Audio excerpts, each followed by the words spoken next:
Hi, welcome to Around the World in 80s Movies. My name is Vince Leo. I am the author of the film review website, Quipster.net. I've been doing film reviews since 1996. You can find all of my written work there at that website, Quipster.net. That's QWIPSTER.net. While you're there, I do encourage you to check out the link to my other podcast that covers newer movies that are out in theaters, VOD, streaming services, what have you. Wherever you get your new movies, I do cover some of them, the ones that catch my interest anyway, or I think you might enjoy, and you can listen to that podcast by clicking the link to the Quipster Film Review Podcast at Quipster.net. Today I'm going to get into the first part of another three-part series. The last three-part series looked at benevolent aliens. The next three movies are going to feature aliens as well, however they will be concentrating a little bit more on misunderstood aliens. Aliens that have come to Earth and they try to assimilate, but the humans do not exactly take kindly to them. The first movie I'm going to be talking about today is a cult classic kind of movie from the 1980s. It's not necessarily mainstream. It's not well known among people, even those people who really enjoy films of the 1980s. But if you really like independent movies, you certainly will have heard of this because it's considered one of the better movies from a writer and director that really popularized independent films in the 1980s. The man I'm talking about is John Sayles, and he writes and directs this 1984 film called The Brother from Another Planet. It's an R-rated film. It does have drug content, violence, and language. The runtime is 1 hour and 48 minutes. The main star is Joe Morton, and supporting roles go to Carolyn Aaron, Dee Dee Bridgewater, Tom Wright, Steve James. John Sayles is also in this film, David Strathairn, Bill Cobbs, Leonard Jackson, Daryl Edwards, and Fisher Stevens gets a cameo role here. As I mentioned, John Sayles does write, direct, edit, and a lot of other things. It's not a one-man operation, but he definitely is the author of this film. Now, if you've ever heard of The Brother from Another Planet, oftentimes you will hear it called a black E.T. because its main character, he's a kindly extraterrestrial. He has healing powers just like E.T., but he has the appearance of a black man from Earth. Film historians do note that John Sayles wrote the screenplay to Night Skies. That was that horror-tinged sci-fi concept I've been talking about in my review for E.T. Eventually, as you know, it became the heartwarming family E.T., several major revisions to the script later, but that experience was not what drew John Sayles to make this film. Actually, the origin of Brother from Another Planet came from a series of dreams that he had, and it was during this particularly stressful time he was tinkering around with the sound mix, trying to meet the deadline for this 1983 film he was working on called Baby, It's You, and he had a lot of pressure from the studio, which I'll get to in a moment. Now, all of these dreams have to do with him working on a script somehow. And in the first dream, he was revising the science fiction comedy concept for Roger Corman. Roger Corman was somebody that he began his film career with. This film is going to be directed by Joe Dante. Sayles had collaborated with Joe Dante for his first screenwriting gig, Piranha, as well as later in The Howling. But this project was going to be called, and I'll use my phrasing here carefully, A-Holes from Outer Space. Only it wasn't abbreviated. Now, the A-Holes were aliens on Earth that were working among us. They were taking jobs. They were aggravating the most humans. They were taxi drivers and used car salesmen and DMV clerks. This, by the way, is not to be confused. There was an unrelated film that came out just the following year from Brother from Another Planet called Morons from Outer Space. That was not this concept. Now, the second dream that Sayles had, he was directing. He was making a feature. It was going to be a film noir concept, very similar in his mind to Carol Reed's Odd Man Out from the 1940s. But this one was going to be about Bigfoot, and it would be called Bigfoot in the City. And in this dream concept, Bigfoot was a fugitive, he was injured, he was on the run, and he stumbles into Seattle, and there's this big manhunt, or Bigfoot hunt, as it were. Now, both of these dreams were in and of themselves not enough to make a whole movie around, but then he had this third dream, and this third dream was about him writing and directing a movie that would be about a mute black man, and he was walking down 125th Street in Harlem, but he was unable to communicate with others around him. They were looking at him very funny, but he looked like them, but he wasn't quite like them, or at least he wasn't able to communicate his wants and needs to anybody around him. Now, because that also was not enough to sustain an actual film concept, he started thinking about these dreams he was having, and he conceived of a story that combined elements of all three of these dreams. And in this hybrid story, there would be an alien who crash lands on Earth, and then he stumbles his way into Harlem. But the alien was mute, but he had the appearance of a black man. He was injured, but he could self-heal, and he was a fugitive from his home planet, where, as on Earth, black people were slaves. They still are on his home planet, not so much on Earth. Now, although he obviously is not from Earth, the alien found that his external appearance was more important to people around him than the fact that he was from another planet. In fact, they had no concept that he was from another planet when he met them, because he very much resembles somebody from Earth. The black people of Harlem, they are skeptical about him at first because he seems kind of a weirdo, but they end up embracing him. But he finds soon enough that many of the same societal problems and barriers that affected black Americans who were born and raised on Earth, they instantly attached to him as well because of his appearance. Now, John Sayles saw this as an allegory for the Underground Railroad, and that was a time when enslaved Africans found their way to freedom, only to find that they were still segregated by the invisible walls of slavery and racism, at least the residuals of it. The stranger here in this movie, the alien, makes observations about society that those within can't seem to see, whether because they have poor information or they have to deal with personal concerns and distractions. So while he was developing this story concept here, Sayles started butting heads with Paramount Pictures. They were the studio that bought out the rights for his independently produced $3 million film called Baby It's You, and Paramount requested changes to this film because they wanted to increase its commercial appeal with those things that were doing well at the box office at the time. So Sayles fought tooth and nail to allow as much of his vision to stay in the completed picture, including threatening to take his name off of it altogether due to all of the changes that Paramount wanted to make. Ultimately, Paramount still made the changes, but test screenings fared worse than the cut that he had done, so he ultimately prevailed. They decided to just let him release the one that he wanted to release, but that experience left him bitter. He vowed to never make movies where he didn't have authorship of his own work, something that was very important to him because he came from the world of writing short stories, writing novels, where he had complete autonomy over all of his story and all of his characters. He wanted to be the architect of his story. He didn't want to be just a carpenter. Of course, being still an up-and-comer in the industry, the only way to assure final cut rights and your own casting choices is going to be to finance your own films independently or to pay for them out of his own pocket.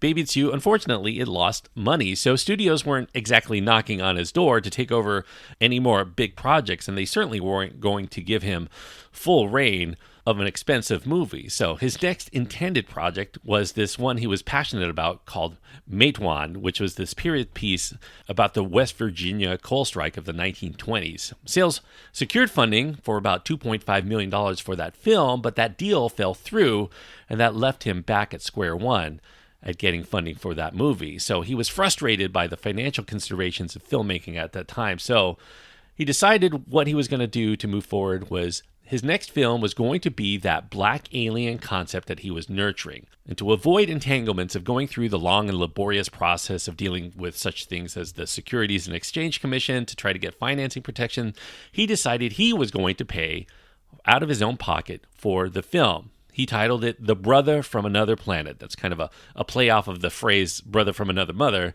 And brother being, of course, what many black men call each other because they are brothers from another mother. Sayles was going to fund all of this from money that he received from Baby It's You, as well as selling the cable rights to his debut directorial feature, The Return of the Secaucus 7, and he also would be a writer for hire for several projects, including this intended miniseries of Jean Owl novels, Clan of the Cave Bear, and Valley of the Horses. It was going to be a television miniseries, but they decided to make Clan of the Cave Bear into a feature film, which starred Daryl Hannah, came out later, and he was not necessarily heavily involved. And I'll get into that film at some point in this podcast's future. With all of this money, he was going to use everything that he had in the bank, $350,000. It did help that his living expenses were basically covered by receiving a Genius grant of about $34,500 a year, tax-free with no conditions for 5 years. That was a grant that was given to extraordinarily talented people by the MacArthur Foundation. So he had enough to live on, a safety net, as it were, so he could really take a chance and spend that $350,000 to make Brother from Another Planet. Sayles knew he could do it because he learned how to make films very cheaply in his early days. He worked for Roger Corman, where they stretched every dollar to its maximum. The Return of the Secaucus 7, his debut directorial feature, he made it for only $60,000, and in the theaters it made about $2 million in its overall run. So he knew he could be successful in making small, independently produced movies that studios normally wouldn't touch. Sayles paid himself and his assistant director below union scale for their time working on this film. That did require him leaving the Directors Guild because they expected him and his assistant director to make scale, but that would chew up a lot of his intended budget. So he would leave the guild that he had just joined, and he would hamper himself and his ability to direct in Hollywood for this foreseeable future. He considered it worth the gamble because Hollywood was not giving him final cut at this point anyway. He assigned his producers, Maggie Renzi and Peggy Ratchsky, to round up the cast and crew while he became busy hammering out the script. Sayles completed the script after only 6 days. He worked nonstop through those 6 days, and then he spent the next 24 days with his assistant director in Harlem, scouting locations while the producers were handling bringing more talent on board. The shoot was scheduled to be 4 weeks in duration. The finalized plot for Brother from Another Planet involves, as I mentioned, a mute extraterrestrial resembling a black man. The only thing that's different about him is that he has feet that have 3 toes each on them. He crash lands his spaceship near New York City, in the harbor near Ellis Island. Not understanding where he is or what people are saying, he eventually finds his way to Harlem's 125th Street. Although he gets derided as either crazy or homeless by the people there, others who get to know him soon discover his worth when he can heal, or at least fix, broken electronics and human injuries with a single touch. There's a concerned social worker that helps him out, try to get a job as a repairman. He starts hobnobbing with patrons at a local bar. The brother also finds out that outside, though, there's a dangerous world full of junkies and thieves and thugs, and he has his own problems to worry about because bounty hunters from his homeworld are after him. And he soon gets involved with trying to discover the reason for the death of a boy who ends up overdosing on heroin, and he discovers a Wall Street drug ring. It's a little bit convoluted, I guess, if you start thinking about it that way. But once you get into the story, you don't necessarily seem to mind all of the detours that it takes. Although an outsider to Harlem himself, John Sayles, he thought that his unfamiliarity with Harlem would help him provide observations from an outsider's perspective. Outsider to the culture, outsider to the geographical location. There's a mix of different languages, different cultures within Harlem, and that inspired this allegory as the alien experiencing this world full of people who don't necessarily speak each other's language. They have to communicate to each other, often through nonverbal means. And that gave him the idea to accentuate the immigrant story by having the brother crash land on Ellis Island. It was, at least in the past, the symbolic gateway for many immigrants coming to America for many years. Many of the actors that were brought in came from the local workshop, Frank Silvera's workshop. Because everybody was local, the production costs were much less expensive because the production didn't have to pay for hotels for all of the talent or meals necessarily or dinners. Sayles preferred working with actors with theater experience specifically because they worked not only cheaply, but they could memorize pages of dialogue very quickly. And to further cut costs, some of the talent agreed to reduce their salaries in exchange for a profit share once the movie came out. Sayles wanted somebody who was going to be extremely expressive to play the brother, which is what I'm going to be calling the alien character. His casting director, Barbara Shapiro, she suggested Joe Morton for the lead role. Morton had won a Tony Award for the Broadway play Raisin, and he was known for being a good actor, but not necessarily very well known, but somebody who wanted to break into movies. He had been playing a doctor, as well as that doctor's rock star twin brother, on the NBC soap opera called Another World. Initially, John Sayles dismissed Joe Morton as too young, but Shapiro assured him to audition him anyway. Instead of auditioning him, Sayles instead got together with Morton and just talked things out about what he wanted to achieve and what goals he was looking for and what he expected from that main role. Morton discussed his familiarity with Harlem, his birthplace.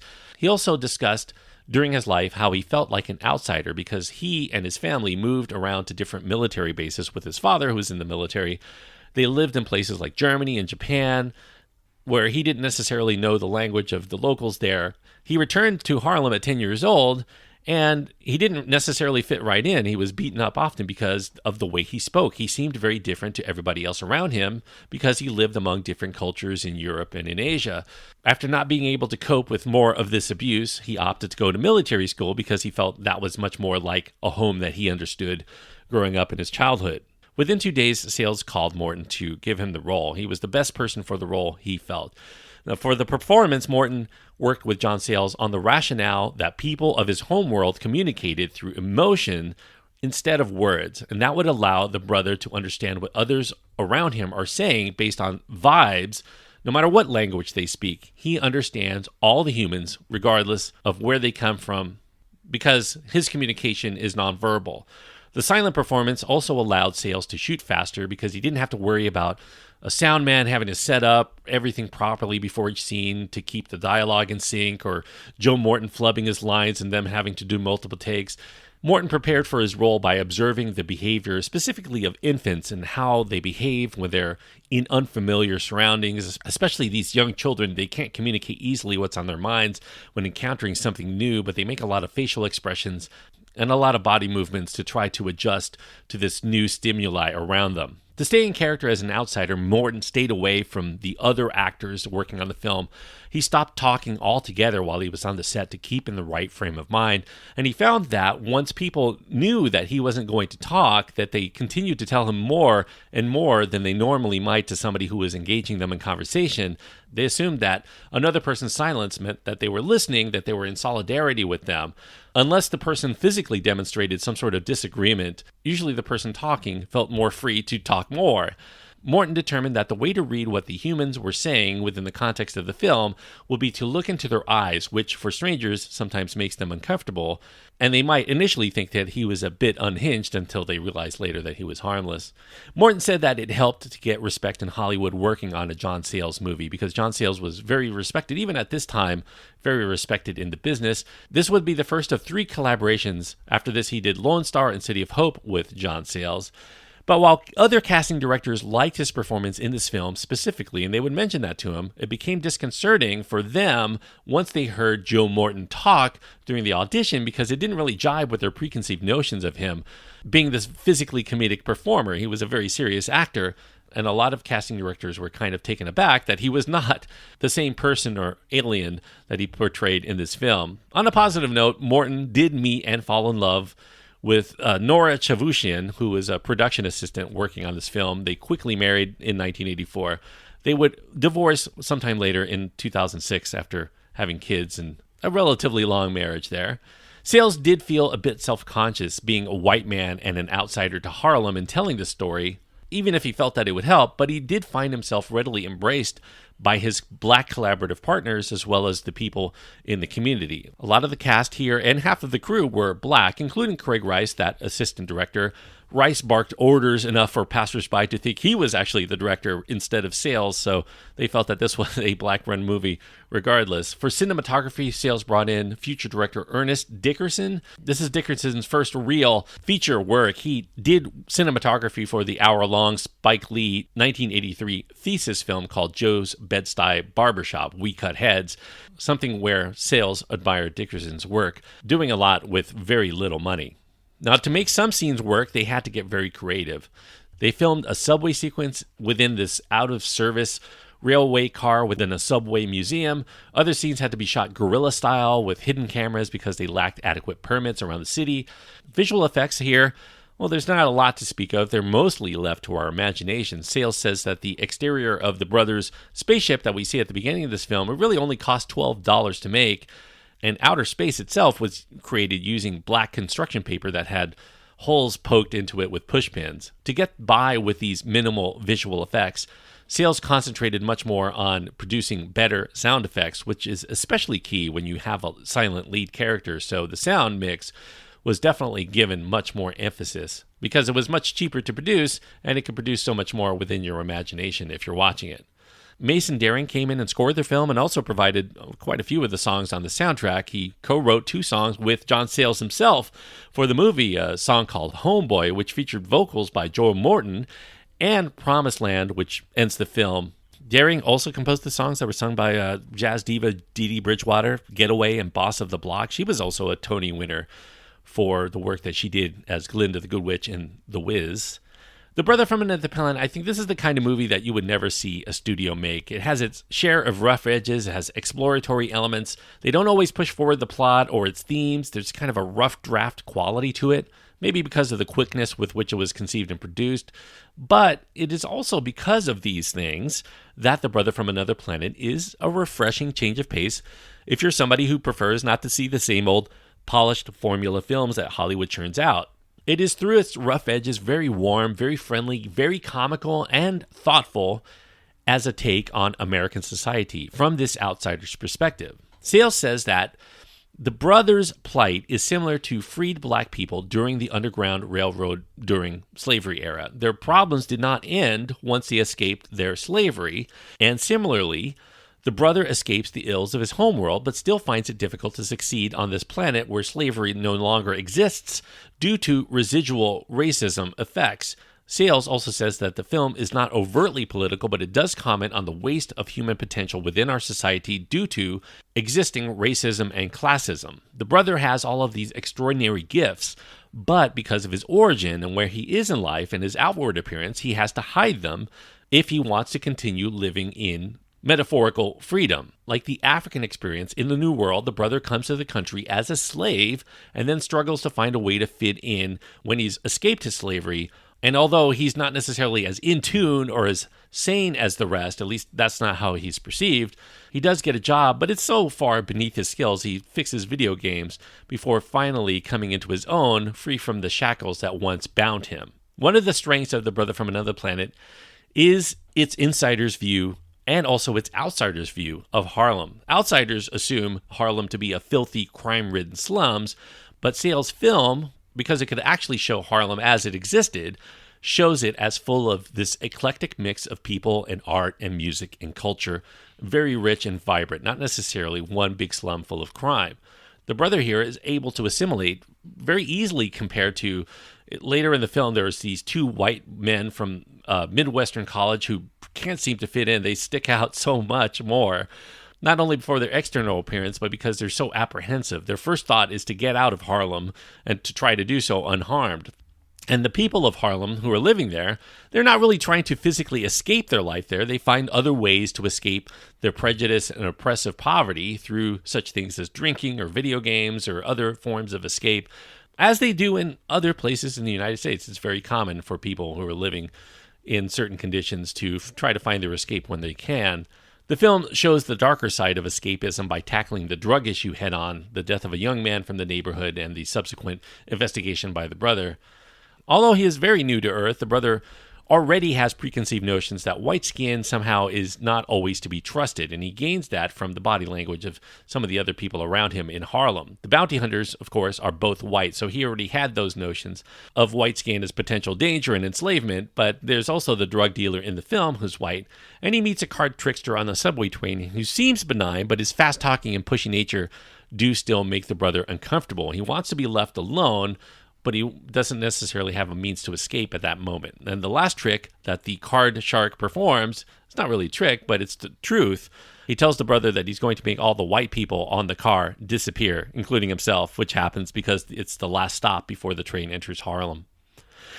Now, Sayles says that this is an allegory with fantasy elements, many metaphors about race. And one specific metaphor is that when you're a minority, you have to exchange some of your identity if you want to succeed in the society that's dominated by the majority. You have to become more like them and less like the people that you grew up around.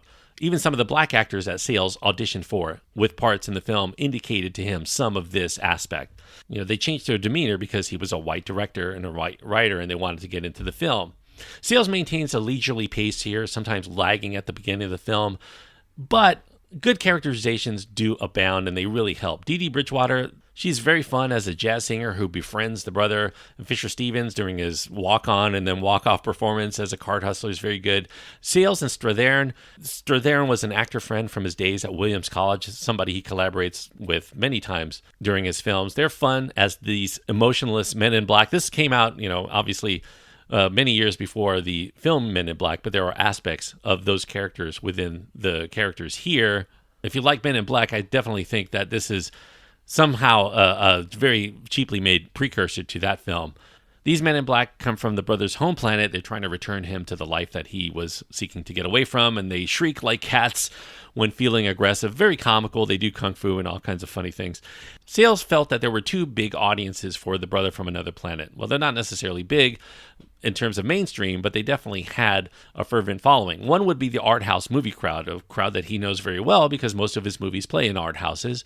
And in particular, he thought black moviegoers would enjoy The Brother from Another Planet. This is an independent production. It has a lot of social commentary, and that was going to draw in people who prefer smaller films that have something to say, and specifically here about the black experience with that thematic material that he brings in. This mostly black ensemble of actors, the elements of comedy within the story, there's that jokey kung fu scene, that would target many things that black audiences tend to find entertaining in a lot of the films that they go and enjoy. New Yorkers would especially find the humor very relatable because there's a lot of New York jokes within the context of the film. For instance, anytime somebody asks where the brother is from, he gives a thumbs up sign, and then others comically take that to mean either he comes from Uptown, or the Bronx, or someplace else, and they connect that and say that's probably why he's a bit off or a bit different. He comes from, even though it's not very far, it's worlds apart from where Harlem is at that time.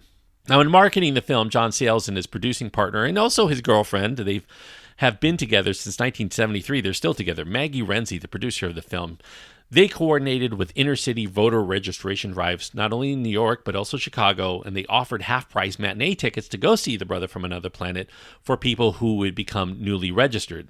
And that was not only a good way to empower the voter, but also to get people to come see the film and be motivated by somebody trying to find inner power and inner strength, even within an environment in which people tended to feel without power. The Brother from Another Planet, I think it benefits here, not only from those good performances here in many small roles. The denizens of this Harlem bar, the way they talk to each other, shows that John Sayles has a great ear for dialogue, and he brings out a good dose of wit from all of these characters. Joe Morton, I think, steals the movie with his endearing portrayal of the brother trying to get by on this world that doesn't appreciate him because of their preconceived notions. But like the reason people from all over the world still come to America, even with its flaws, America still has the promise of a better life than the world from which he came or they came. The Brother from Another Planet debuted at Cannes, and at Cannes it was a big hit among the French audiences there. It played in France quite a bit as well. They viewed a lot of the shtick here as very Chaplin-esque, kind of a satire like Charles Chaplin would make. In the United States, it was a big success as well. It made over 10 times its budget. It grossed $3.7 million off of that $350,000, and it opened the door for more opportunities within the film industry from those who admired Sayles' socially relevant storytelling. The reviews were somewhat mixed, mostly positive, but still mixed, maybe because it's a movie that, like its main character, is kind of odd and really hard to define, but I do think that audiences over the years have come to appreciate what Sayles did here. It found a cult audience, especially in cable showings and on home video, and it remains today a cult favorite from those people who have ever watched it. It doesn't get a lot of publicity, but hopefully with a podcast episode like this or other people championing it, we can get more people to watch it and enjoy it as well. For all of this, I really enjoy The Brother from Another Planet. I've watched it a few times in my life, but I haven't watched it in like 30 years. It was a favorite of mine when I was in college, like in the early 1990s.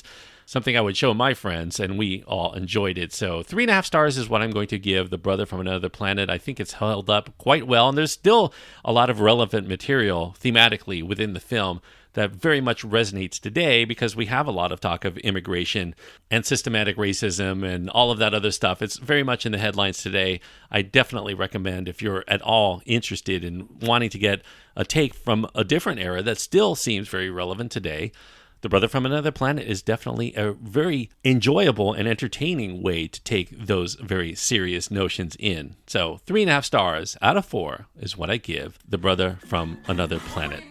Now, interestingly enough, John Sayles, after he made this film, and it was a success, he did talk about writing. He's been talking about writing a pilot for a proposed TV series based on this concept. He talked about it in 1985. He's talked about it in 2017. Nothing has really come of it yet, but yet there's still always talk about bringing it forward. as a possible show for television. Will it ever happen? I don't know, but it would be nice to see something like this get more recognition for sure. So, as far as what I'm going to be talking about next week, I'm going to be moving forward with another film that features aliens coming to Earth and also being misunderstood. It does feature Joe Morton, but Morton does not play an alien in the film. In fact, he's a cop that's investigating the aliens. So kind of a twist there, and he does talk in the film, by the way. It's from 1987. If you think The Brother from Another Planet is obscure, I'm diving deep for a film that, as far as I know, has never been released, at least not legally, on DVD, much less Blu-ray or 4K or anything else, even though it did get a studio distribution. From 1987, starring Ione Skye, Joe Morton, and many others, it is called Stranded. And if you don't know where to watch that film, it's not streaming anywhere, and you can't purchase it on anything except for VHS, which you probably don't even have hooked up at the moment if you even have a VHS player at all. My suggestion is, as with The Brother from Another Planet, you can always check out YouTube or some other streaming platform site. These things are out there for the people who are curious. Anyway, thank you so much for listening. I hope that you enjoy the review of The Brother from Another Planet. If you have your own thoughts on this film, if you feel that there's anything more that needs to be said about it that I can bring forward or mention in any future episodes, you can write to me. You can find my contact information at my website. That's at quipster.net, QWIPSTER.net. Email, Twitter, Instagram, Facebook. All of the links are there for you to get in contact with me whenever you want. Quipster.net. Until next time, thank you so much for listening and joining me on this trip around the world while trying to escape those men in black in 80s movies.